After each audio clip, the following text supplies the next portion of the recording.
मैंने घर पे मार्क लगा दिया है। अब घर का सारा माल सिर्फ अपना।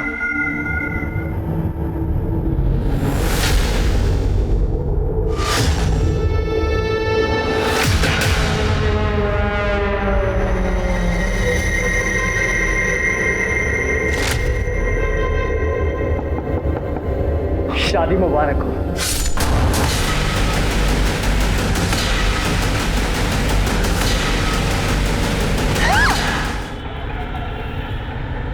अंकल मेरी बात तो सुनिए, मैं क्या बोल रहा हूँ। मेरी बात तो सुन लीजिए। पापा मैंने इसे यहाँ बुलाया था, छोड़ो छोड़ो।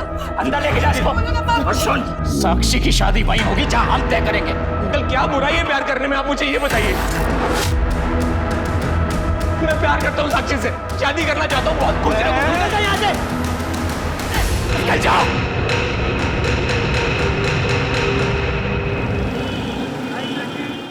थोड़ा सा लेफ्ट करना, बस बस बस, करेक्ट।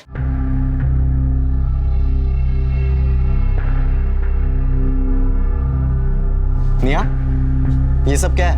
मैंने कहा था ना कैफे का लोगो मत बदलना। अरे हमारे पुराने कैफे के लोगों से सब हमें जानते थे। अरे वो पहचान थी हमारी। Bro, it's time for evolution ना। पहचान तो धोती कुर्ते की भी है, पर पहनते हो क्या तुम? जिस लोग कहते कैफे कितना कूल लग रहा है। रीब्रांडिंग से हमारे कैफे प्रमोट भी तो हो रहा है ना। कैफे सिर्फ तेरे नाम से, कैफे तेरी नहीं, समझी? इसमें मेरा हिस्सा भी तो है, सेम पेरेंट्स है हमारे। लड़कियों का कोई हिस्सा नहीं होता। शादी करो, पति के घर जाओ और वहां पे हिस्सा मांगो अपना। I will.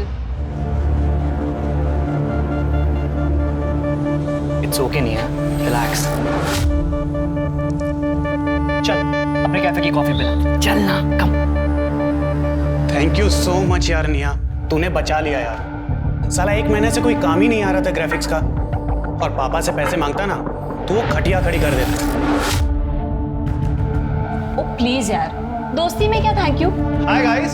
Hey, what's Yes, and I have a good news for you. So wish me and save your dates. तू शादी कर रहा है? Yes. और ये प्राची कौन है? कार्ड पे किसका नाम? तेरा। किसके साथ? तेरा और प्राची का। तो मेरी होने वाली वाइफ। तू डम रहेगा रे। अबे ये प्राची मिली कहाँ तुझे? यार हम एक मैट्रिमोनियल वेबसाइट पे हैं। Congratulations से काम नहीं चलेगा क्योंकि तुम सबको शादी वाले दिन पहुंचना पड़ेगा। बेटा शादी का कार्ड तूने मुझसे नहीं बनवाया ना, इसका बदला लूंगा मैं तुझसे। भाई सॉरी यार, वो एक्चुअली प्राची की फैमिली वालों ने बनवा दी। सही है ना, पैसे बच गए। अरे यार मजाक कर रहा था मैं। अब मीठा तो खिला। मेरी शादी की खुशी में तुम सब मिठाई खाओ। ऐसे लोगों की वजह से अरेंज मैरिज आज तक चलती आ रही है। जितनी जल्दी हो सके रिश्ता तय कर दो। अरे उम्र ज्यादा है तो क्या हुआ, 70 साल की उम्र में भी मर्द मर्द ही होता है, और ये तो फिर 40 के ही हैं। बात आगे बढ़ाओ। पापा आप ऐसे नहीं कर सकते।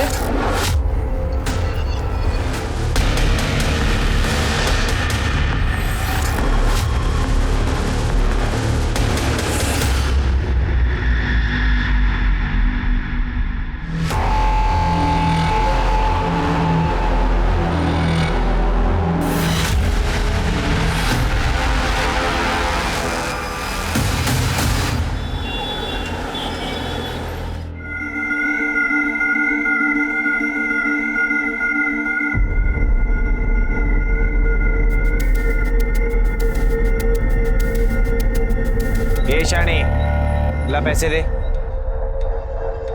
ये क्या, सिर्फ 500? 1000 रुपए निकाल चल। तूने 500 ही बोला था। 500 एक का लेती है, तुम 2 थे। चल ज्यादा ड्रामा मत कर, चल जा। अवधू चल। शानी कल आएगा ना, तब देखेगी मैं तेरे को। अरे जान दे कमली, ये तो इनका रोज रोज का नाटक है। चल कम से कम 500 तो मिले ना। कई बार ये 500 भी अपने को नसीब नहीं होते। बहुत हो गया, पड़ोस वाले मोहल्ले में गोद भराई की रस्म चल रही है। अरे पर वो एरिया तो मल्लिका का है ना, और वैसे भी हम तो नकली किन्नर हैं। अरे तेल लेने गई मल्लिका, अब जो करेगी ना ये कमली करेगी।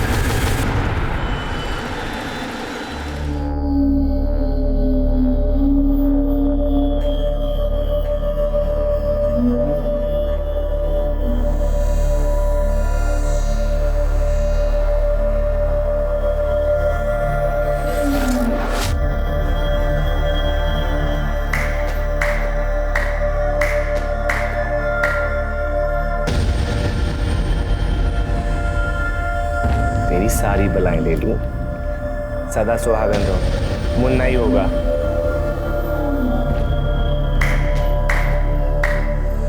ए सेठ, किन्नर की दुआ कभी खाली नहीं जाती। घर में बेटा ही होगा, वो भी स्वस्थ। ला, अब हमारा मुंह मीठा करा और पर्स भी भारी।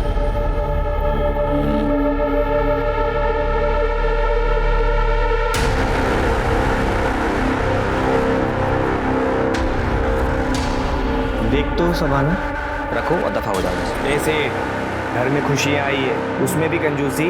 तुझे बोला ना ये रख और दफा हो यहाँ से। चल 1000 रुपए तो दे, 500 रुपए बचा के करोड़पति बन जाएगा क्या? तू जाता है या मैं चप्पल निकालूं?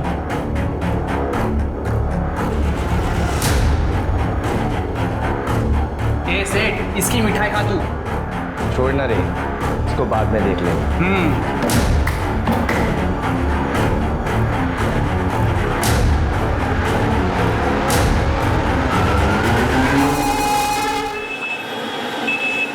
देखो पारुल, तुम एक नहीं 10 काम वाली बाई रख लो, मुझे क्या एतराज हो सकता है? आपको क्यों एतराज होगा? मैं यहाँ पे बाई ढूंढती हूँ और आप उसे 1 महीने में चलती कर देते हो। देखो पारुल, जिंदगी नर्क बना दी इस आदमी ने। 5वीं बाई भी काम छोड़ के चली गई है इनकी वजह से। क्या इनकी वजह से? तुमने देखा नहीं चोरी की थी उसने, ताई जी के पर्स में से पैसे निकाले। हाँ, कोई बाई चोरी करती है, कोई इन पे बुरी नजर डालती है। आज 500 रुपए के लिए उस किन्नर की बद्दुआ ले ली। एक तो नौकरी छोड़ के बैठे पता नहीं क्या करते रहते हैं। खुद की बीवी तो डिवोर्स करके भाग गई है और सारा दिन घर पे पड़े रहते हैं। विशाल, मैंने तय कर लिया है, मेरा बच्चा इस माहौल में बड़ा नहीं होगा। मुझे अलग होना है। या तो तुम नया घर लो या तो इस आदमी को यहाँ से निकालो, वरना मैं चली जाऊंगी। पारुल, देखे तूने तेवर इसके? भैया इस घर में वही होगा जो पारुल चाहती है। नहीं तो आप अपना इंतजाम कर लीजिए। क्या?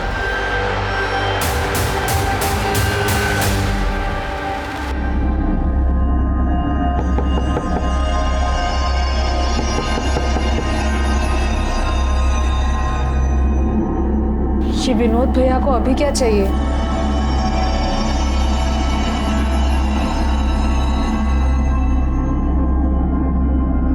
क्या भैया?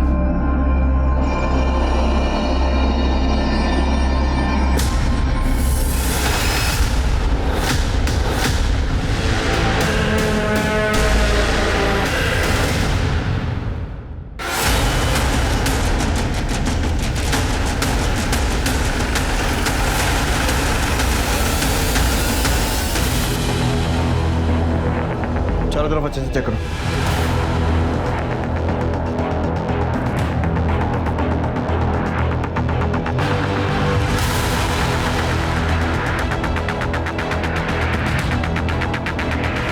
विनोद जी, आपके घर में घुसकर 2 लोगों की हत्या कर दी गई और आपको पता ही नहीं चला। कान पर जूं तक नहीं रहेंगी। मेरे डिवोर्स के बाद सिर्फ मुझे इंसोम्निया और डिप्रेशन की शिकायत है। स्लीपिंग पिल्स लेके सोता हूँ। सर, कबर्ड्स को तोड़ा गया, सामान गायब। सब ले गए, रुपए, पैसे, जेवर। अंदर कैसे है, कुछ पता चला? फोन सेंटर के निशान। मतलब पूरी तैयारी से आए। विनोद जी, किसी से दुश्मनी आपकी है, आपके भाई की, या फिर हाल फिलहाल में कोई झगड़ा, या फिर किसी पर शक हो आपको? कौन मार सकता है? कोई मार सके ऐसा तो कोई नहीं। बस कल नौकरानी से झगड़ा हुआ था, मैंने उसे घर से बाहर निकाल दिया। छोटी मोटी चोरी करती थी घर में। क्या? पैसे निकाल लिए? अच्छा, आप फोन रखो, मैं आपको कॉल करता हूँ। शीला, तूने ताई जी के पर्स में से पैसे निकाले? क्या? क्या ताई जी के पर्स में से पैसे निकाले तूने ना? ये क्या कह रहे हैं भैया आप? मैंने तो ताई जी का पर्स देखा तक नहीं। अच्छा, तेरा पर्स निकाल, अभी पता चल जाएगा, सच्चाई सामने आएगी। पर्स निकाल। अरे पर्स निकाल। आप ये क्या कर रहे हैं? अरे भैया रुकिए, ये आप क्या कर रहे हैं? तुम लोगों को दिखाई नहीं देता? चोरी की है इसने, ताई जी के पर्स में से पैसे निकाले हैं। पर्स निकाल, पर्स निकाल। क्या कर रहे हैं भैया आप? मैंने तो ताई जी का पर्स देखा भी नहीं। ऐसे आदमी के घर में मुझे काम नहीं करना है जो और की इज्जत ना कर सके। नौकरानी की डिटेल्स लो और उसको थाने बुलाओ। आसपास एरिया में चेक करो, कोई भी सीसीटीवी है क्या। चोरी हुए सारे सामान की लिस्ट बनाओ और सारे गहनों की लिस्ट ज्वेलर्स के पास भेजो। चोरी तो कर ली है, कहीं ना कहीं तो बेचने जाएंगे। सर, साहब, मैंने चोरी नहीं की। पारुल भाभी तो बहुत अच्छी थी। लेकिन उनके वो जेठ साहब वो बहुत ही शक्की इंसान है। उनका खुद का तो तलाक हो गया था साहब, तो उन्हें किसी औरत की खुशी बर्दाश्त ही नहीं होती थी। 6 महीने में 4 काम वाली बाइयों को निकाल चुके हैं साहब। पारुल भाभी के साथ उनका बहुत झगड़ा होता था और विशाल भैया पक्ष लेते थे तो उनसे भी झगड़ा होता था। उसको औरत और आदमी का फ़र्क ही समझ नहीं आता था साहब।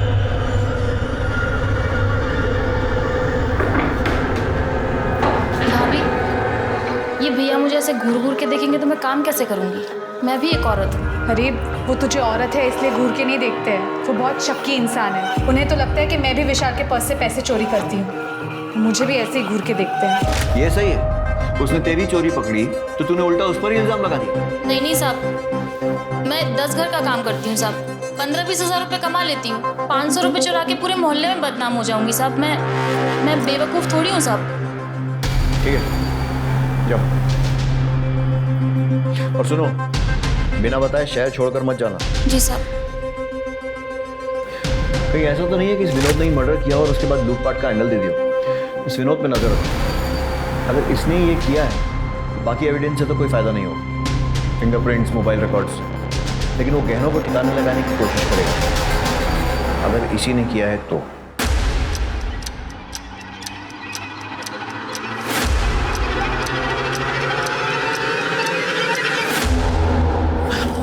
मेरी बात सुनो, देखो मैं पुलिस लेके आता हूँ, तुम बस एक बार सब कुछ बोल देना, उसके बाद ये लोग हमारा कुछ भी नहीं बिगाड़, और अगर उसके बाद इन्होंने कुछ कहा ना तो सारे के सारे पुलिस लॉकअप में होंगे, मैं बता रहा हूँ। नहीं, मैं अपने फैमिली को ऐसे जेल में नहीं डाल सकती। ये लोग ना हमें खुश रहने देते हैं ना हमें चैन से जीने देते हैं, तुम इनके बारे में सोच रही हो?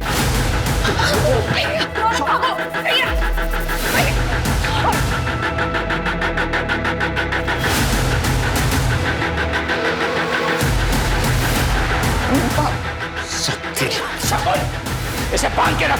नहीं पापा। आज के बाद इसे घर से निकलने मत देना।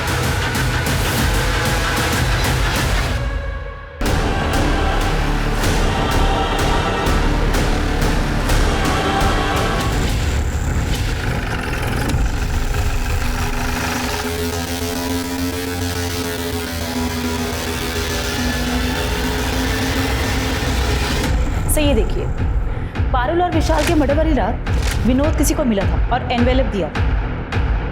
पता करो ये कौन है। सर,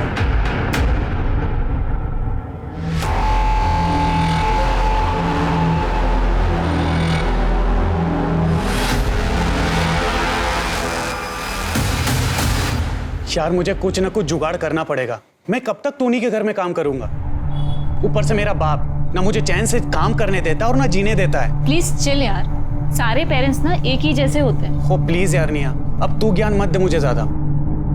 तू और ओम कितने लकी हो तुम्हें पता नहीं। अरे ब्रो ऐसा कुछ भी नहीं। जगन, हमारे पास ना सिर्फ ये थोड़े से पैसे ज्यादा हैं, अदरवाइज ये पेरेंट्स वाली प्रॉब्लम ना सब सेम है।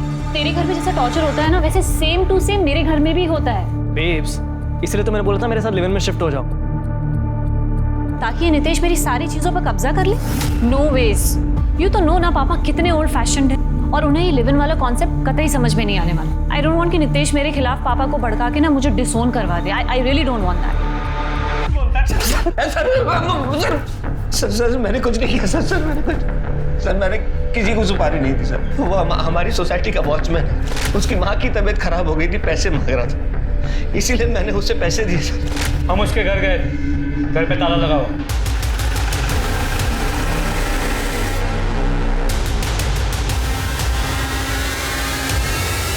अपने गाँव गया होगा ना, मैंने पैसे इलाज के लिए दिए थे। कोई इलाज के पैसे नहीं थे, सुपारी दी थी अपने भाई और उसकी बीवी को मरवाने के लिए। सच बोला? नहीं सर, मैंने पैसे उधार में ही दिए थे और कुछ भी नहीं। तोड़ो इसको, और तब तक तोड़ो जब तक कि सच नहीं बोलता है, और उस वॉचमैन को ढूंढो।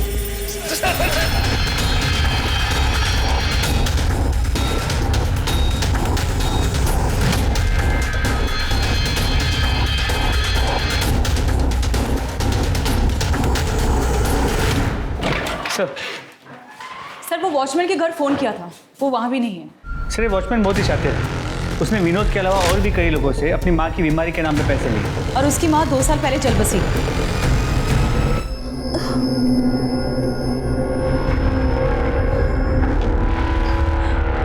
माँ ये देखो, प्लीज खोल दो मुझे।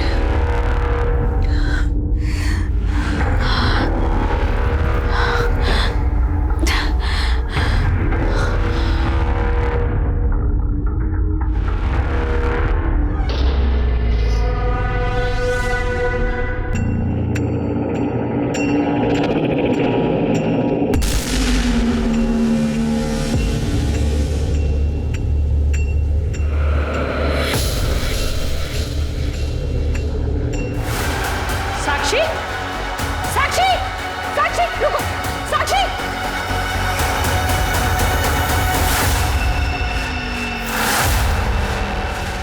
साक्षी, साक्षी, रुक जा, मैं कहता हूँ साक्षी रुक। कहाँ देख तू बस।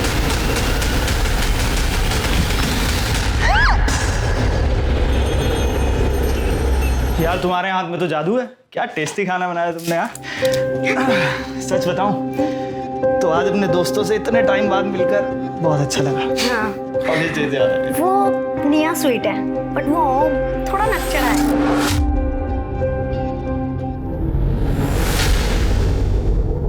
यार कुछ नहीं, इस टाइम कौन होगा?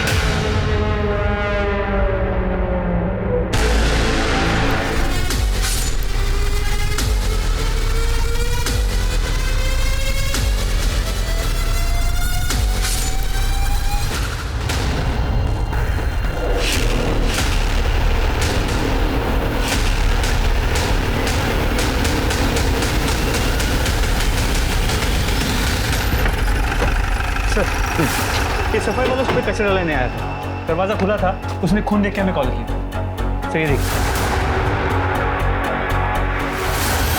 सर ये देखिए जूतों के निशान। सर ये उसी तरीके के जूतों के निशान है जो कि विशाल और पारुल मर्डर केस में थे।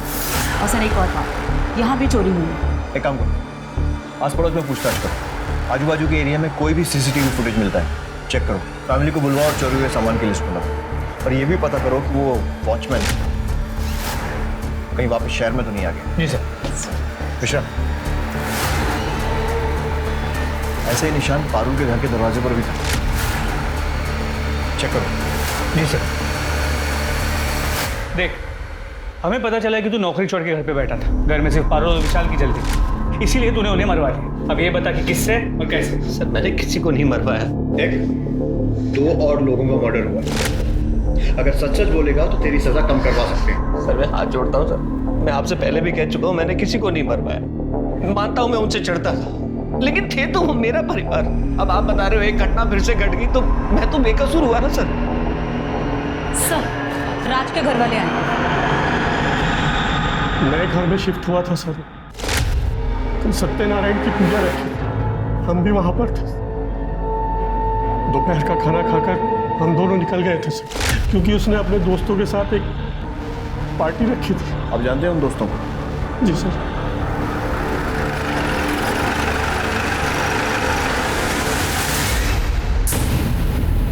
मैं, राज और टोनी एक ही कॉलेज में थे। कॉलेज के बाद राज बिजी हो गया था, लेकिन हमारे कांटेक्ट में था। सर उसने और प्राची ने अपना 1 महीने में घर भी ले लिया था, और इनफैक्ट सर वो लोग खुश भी थे। इस बात से हम लोग प्राउड फील करते सर। सर हम तो उन्हें विश करने गए थे।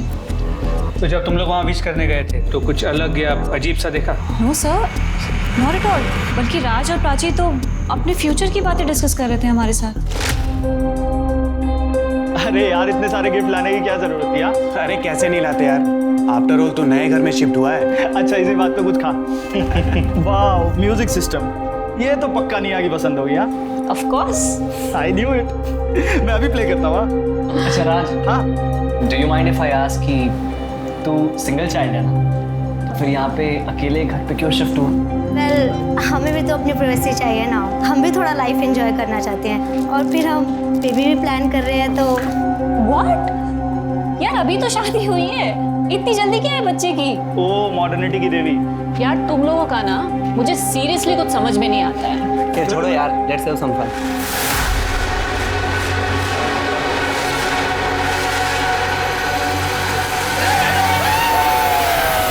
सर राज अपनी फैमिली का इकलौता बेटा था, लेकिन प्राची उसके साथ अलग रहने लगी थी।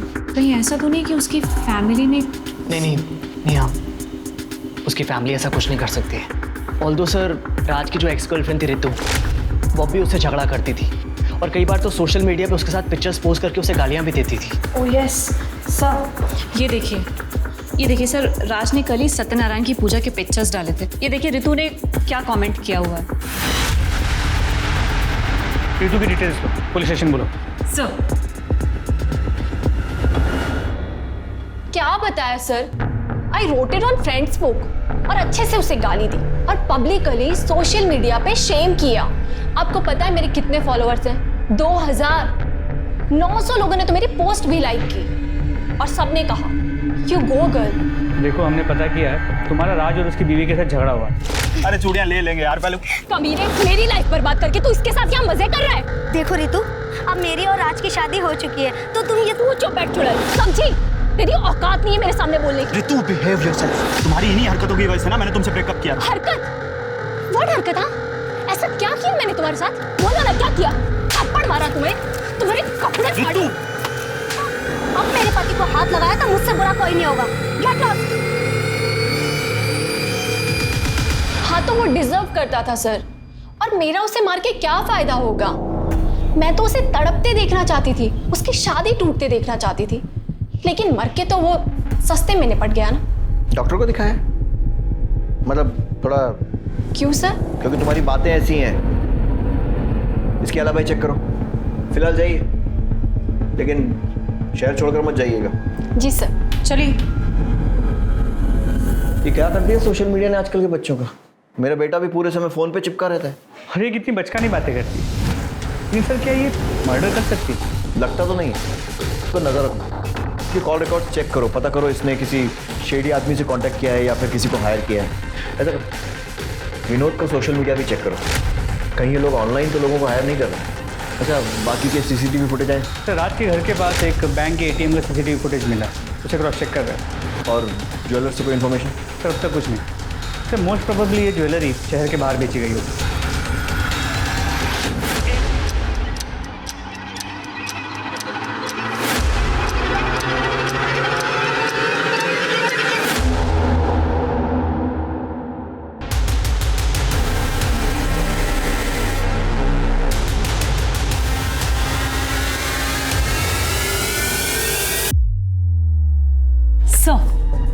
सर ये देखिए, पहली रॉबरी में कोई भी बाइक पर नहीं आया, पर दूसरी रॉबरी के वक्त राज और प्राची के घर 2 लोग बाइक पर गए थे। वो राज के घर की तरफ गए और 20-25 मिनट के बाद वहां से निकल गए। मतलब ये हो सकता है कि शायद पहली रॉबरी के बाद जो पैसा आया उससे बाइक खरीद ली हो। सर हो सकता है, क्योंकि बाइक पुरानी है और नंबर प्लेट भी नहीं। और ये देखिए, राज के घर किन्नरों ने मार्क छोड़ा जो कि पारू के घर पर मिला था, और वो लोग दोनों के घरों में गए गोद भराई वाले दिन और पूजा के टाइम। मतलब ये हो सकता है कि ये लोग शादी पूजा वाले घरों में सुबह मांगने के बहाने घुसते होंगे, तो उसके बाद वहाँ पर छानबीन करते होंगे और फिर शाम को या रात को ये या फिर इनके साथी लूटपाट करते होंगे। हाँ सर, क्योंकि ऐसे वक्त पर लोगों के घरों में गहने पड़े होते हैं, और जो कि बैंक में भी होते हैं वो भी निकाल लेते हैं। पता करो ये किन्नर कौन है और लेकर आओ थाने। सब वैसे हमारी साक्षी बहुत सुंदर है, वो उसका एक्सीडेंट हो गया है ना, इसलिए थोड़ा मुरझाई सी लग रही है। कोई बात नहीं भाई साहब, साक्षी की सुंदरता कम नहीं हुई है ना निखिल? हमारी तरफ से ये रिश्ता पक्का समझिए। साली चुड़ैल, नकली किन्नर काई की? मैं तेरे को बोली ना मेरे एरिया में आने का नहीं करके। मल्लिका, ये एरिया तेरा बाप का है क्या? तेरा बाप निकालते ही करे तो। पीछे हो जाओ, पीछे हो जाओ, पीछे हो जाओ। साहब इसको अरेस्ट करो, बहुत बड़ी क्रिमिनल है। तुम्हें बड़ा पता है? और नहीं तो क्या साहब, मेरे एरिया में डाका डालेगी तो मुझे पता चलेगा ही ना। ज्यादा शातिर मत बनो। क्या यहाँ से? बैंकलैंड में तुझे क्या हो यहाँ से? कमली तुमसे बात करनी। बोलो ना साहब। तुम लोग क्या कर रहे हो? जाओ। ये दोनों मेरे साथ। साहब हम हमारी कमली को छोड़ के कहीं नहीं जाएंगे। ये देखो, ये 4 लोगों का खून हुआ है और इनके घर चोरी भी हुई। और ये देखो, इनके घर के बाहर ही तुम्हारा निशान है। इन दोनों घरों में तुम गई थी ना? साहब हम तो किन्नर लोग हैं, जिसके घर में भी त्योहार होता है ना हर जगह जाती है। और क्या है ना कि उस लड़की का गोद भराई था, इसीलिए हम लोग मार्क लगाए। साहब बाद में बहुत लफड़ा होता है, इसीलिए हम जिधर भी जाते हैं अपना मार्क लगा देते हैं। और वैसे भी साहब हम लोग तो दोपहर में गए थे। उन दोनों रात को तुम कहाँ थे? वो उधर हाईवे के बाजू में साहब, उधर कभी भी जाके देखना, रात को हम उधर ही रहती है, पूछ लो जरा। हाँ हाँ हम हाईवे के पास ही थे। 1 मिनट, इसका क्या मतलब है कि शादी में जो पैसे लगेंगे वो तेरा हिस्सा है एंड ऑल? यही होता है और यही हमारी रीत है। बट ये लीगली सही नहीं है पापा।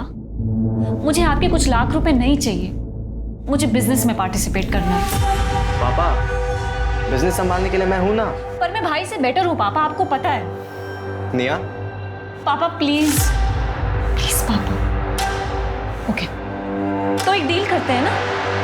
अच्छा, हाउ अबाउट 1 महीना भाई बिजनेस संभाले और 1 महीना मैं संभालूं, फिर देखते हैं कि कौन बेटर है। प्लीज पापा, अपनी बेटी को एक मौका तो दे सकते हैं ना। अच्छा ठीक, पर पापा कैसी बातें कर रही है ये? पापा धंधे में थोड़ी ना ये सब चलता है, बस 1 महीने की तो बात है। सर, पोस्टमार्टम और फोरेंसिक रिपोर्ट पारुल और विशाल के केस जैसी। धारदार चाकू से वार किया गया, फिर में ना कोई डीएनए मिला है ना किसी भी तरह के प्रिंट्स। हैं कौन ये लोग?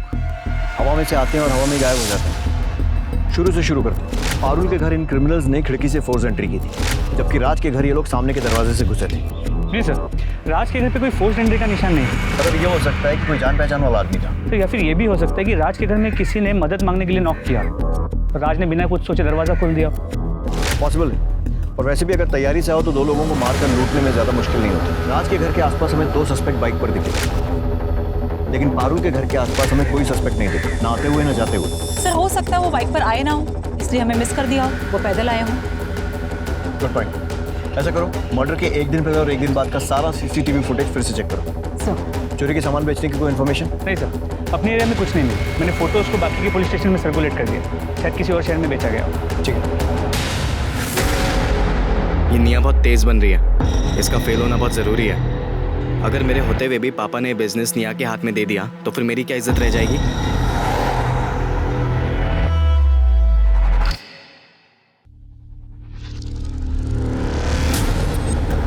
ये यहाँ क्या कर रहा है? जानते हो इसे? जी सर, उस दिन कैफे में देखा था, राज का दोस्त है। सर कमली के अलावा यही एक कॉमन लिंक है।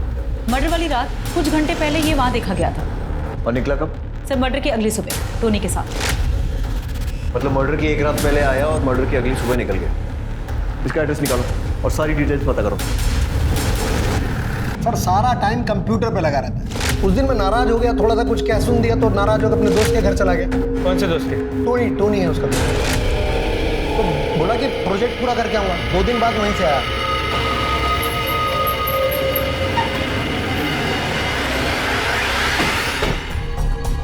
टोनी डिसोजा। जी सर। तुम जगन के दोस्त? हाँ सर। जगन के बाप ने कहा कि वो 30 अप्रैल की रात तुम्हारे यहाँ पे रुका था। हाँ सर, वो 2 दिन मेरे साथ रुका था। तुम क्या करते? सर मैं कॉल सेंटर में जॉब करता हूँ। क्या है सर, सुबह जल्दी चले जाता हूँ, शाम को लेट आता हूँ। जगन के आने के बाद मैं सो गया था और सुबह चले गया जल्दी, और नेक्स्ट डे उसे मैंने ड्रॉप भी कर दिया था सर। सर आपके कहने पर मैंने जगन और टोनी के क्रेडिट कार्ड्स और एक्सपेंसेस चेक किए। पिछले 1.5 महीनों में काफ़ी लाइफस्टाइल में चेंज आ गया। उठा के ला दो ना।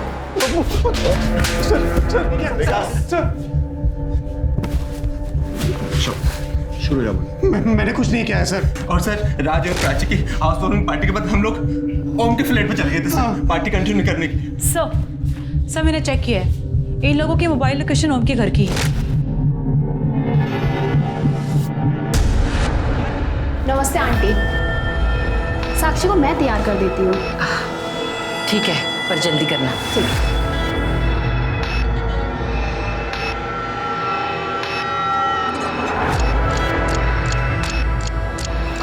ये ले, रौनक से बात कर। हेलो रौनक। देखो साक्षी, मुझे सब पता है वहाँ क्या चल रहा है। मैंने सब अरेंज कर लिया। तुम बस आज कुछ भी करके रेलवे स्टेशन पहुंच जाओ, बाकी सब मैं देख लूंगा। 11:30 बजे तक वहाँ पहुंच जाना। सब ठीक है साक्षी?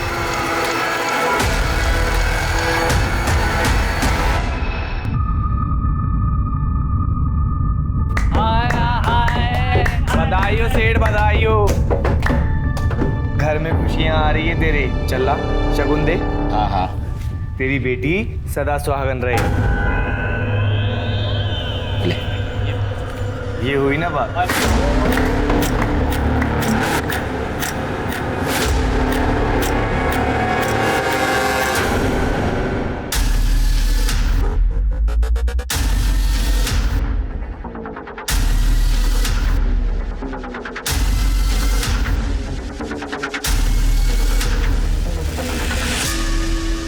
सारी तैयारियां हो गई ना? हाँ। मैं कुछ और सुनने वाला। ए, कौन है वहाँ? पकड़ इसको, पकड़।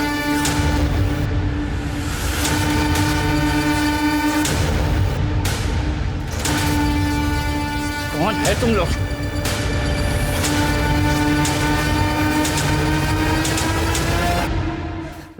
बहुत नाक में दम किया तुम लोगों ने। इतनी मोटी जरूरत हो रही है? मैडम हम दोनों सच कह रही है, हमने कुछ नहीं किया।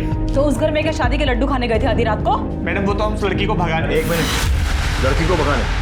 वो साहब कितना अच्छा मुख है तेरा, जी करता है तेरी सारी भलाई में। ये लोग मेरी शादी जबरदस्ती कर रहे हैं, मुझे आज रात यहाँ से भागना है, प्लीज मेरी मदद कर दो। मतलब उस लड़की की जबरदस्ती शादी हो रही है? जी साहब। साक्षी को फोन लगाओ। सर नहीं सर, मेरी शादी मेरी मर्जी से ही हो रही है। वो कमली हमसे झूठ बोल रही है। ठीक है।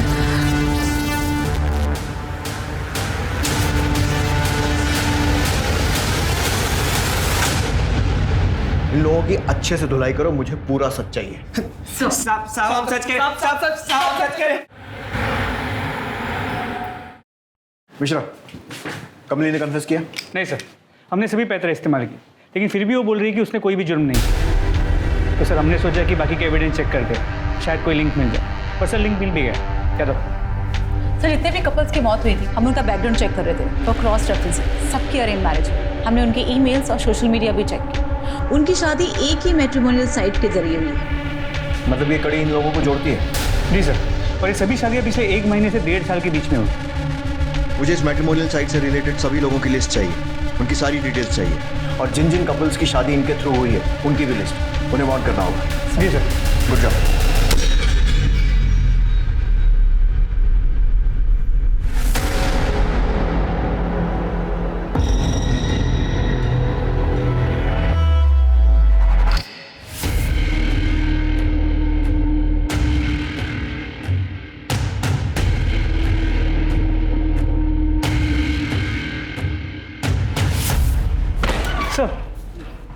सर टोनी डिसोजा, पारुल का पड़ोसी और राज का दोस्त। ये उसी कंपनी में काम करता है जो विवाह केंद्र का वेबसाइट मैनेज करती है। और इस टोनी ने आज ही साक्षी और निखिल का अकाउंट भी एक्सेस किया। ये साक्षी वही लड़की है ना जिसके यहाँ वो किन्नर चोरी करने गए? हाँ सर। एक मिनट, बहुत बड़ी गलती हो गई हमसे। ये क्रिमिनल्स लड़की के मायके नहीं बल्कि उसके ससुराल में चोरी करने, लूटपाट करने और मारने जाते हैं। शायद कमली सच कह रही थी। यार अब गाड़ी निकलो। मिश्रा, फौरन उस कैफे में पहुंचो जहाँ टोनी मिलता है, और उसके बाद हमको ज्वाइन करो। सर।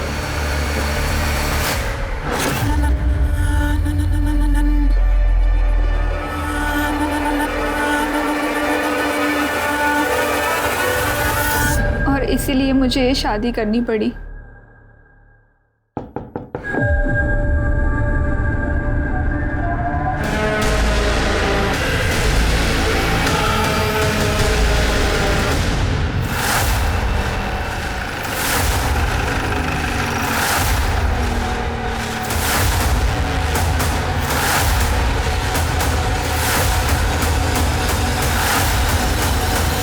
शादी मुबारक हो। हाथ पीछे, मैं तो खोपड़ी पे गोली मारूंगा। पीछे चाकू फेंको, पकड़ो दोनों।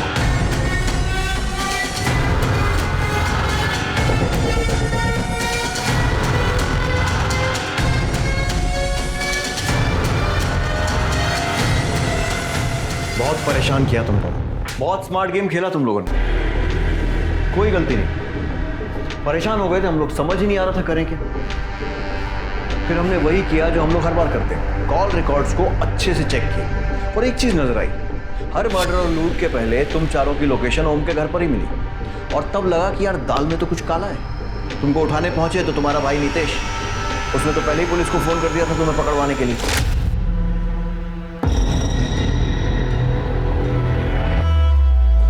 मिल गया निया को फंसाने का तरीका। निया और टोनी का है? सर टोनी का तो पता नहीं, लेकिन मुझे पता है निया कहाँ पर है।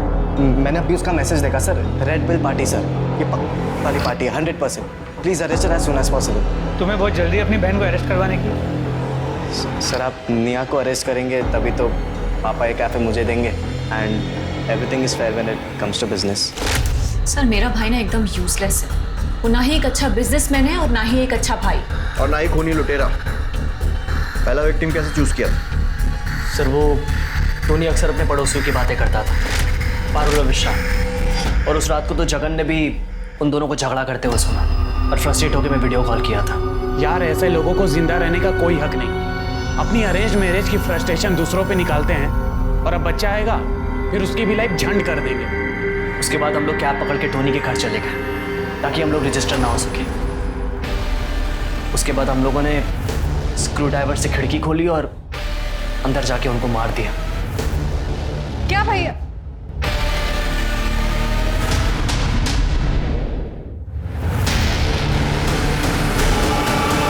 पहली बार था सर, पर क्या किक थी। एक काम करते हैं, थोड़ा सामान लूट लेते हैं, लूट का मामला लगेगा और टोनी और जगन का मुंह बंद रखने के लिए भी काफी होगा। Smart girl. चल।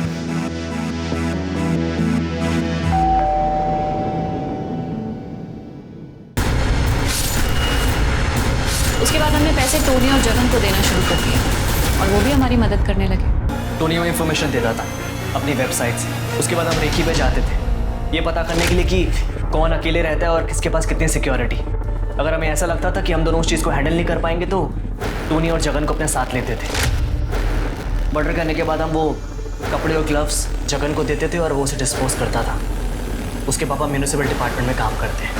हमें मज़ा आने लगा और टोनी और जगन की पैसे की प्रॉब्लम सॉल्व होने लगी थी। So basically a win win situation for us. और जिन बेचारों को मारा उनकी फैमिली के लॉस का क्या, उसके बारे में सोचा कभी? अरे ये बताओ उन बेचारों को क्यों मारा?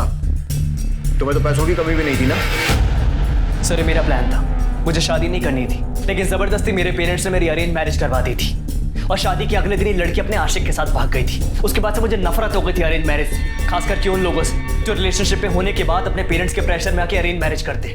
फट्टू होते ऐसे लोग साले। और मुझे प्रॉब्लम थी बच्चों के क्रेज से। अरे पॉपुलेशन इतनी बढ़ रही है सर, मतलब अगर प्यार नहीं है तो शादी करके बच्चे पैदा करने का क्या फायदा? और ये पेरेंट्स, इनके साथ जो जबरदस्ती हुई ये अपने बच्चों के साथ भी वही करते हैं। For what? किस लिए? ऐसे बढ़ाएंगे अपने वंश का नाम? बहुत क्रांतिकारी विचार हैं तुम लोगों के और मेरे हिसाब से आपके आगे आने वाले कुछ साल जेल में बीतने वाले।